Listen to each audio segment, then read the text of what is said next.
There are just so many special Aboriginal sites in the Murray-Darling Basin. Some are obvious, some are well marked, some are still hidden.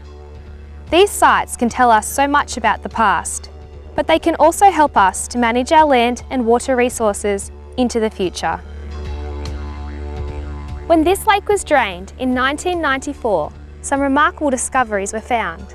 These discoveries included middens, scar trees and burial sites. The actual sites may not look impressive and you might not recognise them at first, but with the help from the local Aboriginal community, we are discovering a very rich and unique part of Aboriginal history. In 1994 they had to do some maintenance on the outlet regulator, so to enable to do that they needed to drain the lake, and after 80 years of the lake continuously being full, they discovered lots of skeletons and stone artefacts and buildings that were here that were previously not known about. The government engaged an EIS, which is Environmental Impact Statement, and that discovered that there were thousands and thousands of burials here, and Lake Victoria is the densest population in the country of Aboriginal culture. They found the dwellings along the bed of the lake. They actually found some structures that were shelters that were built by the Aboriginals. Yeah, a lot of tools. We still find them. All grinding stone and little axes, things like that. And spears, beds. We're still finding those things, yeah. Well, I reckon to me it's a very significant place, Lake Victoria, you know. People lived here for thousands of years ago, you know. And we're walking out here on the land that they walked.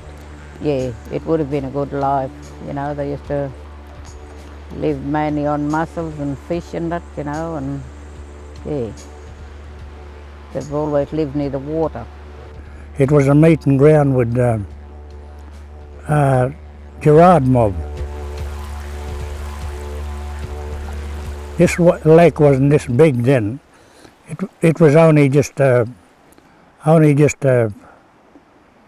water hole. Well, that's what they used to call it, a water hole. So there used to be water in here, but it wasn't that big now the way it is now. So since they started to put these dams in, it's made them bigger. Yeah, well, we look after our sites out here, burial sites, culture and heritage. Yeah, that's all we for culture and heritage. When you find the burial, it's just laying out in the open. It's got no protection around it. So if you just leave it there, it'll just rot away, you know, with the heat and the rain on it. So it's best if we do some work on it. So that's how we got shade cloth put over it and put some sandbags over it. Yeah, they was just buried in the sand, yeah. You mostly find them up on the dunes there because it's easy digging, they just put them down there. The burial sites is, you know, they're our ancestors and, you know, they're thousands of years old and they need to be protected. Like we get funding to get the young people out here, our people,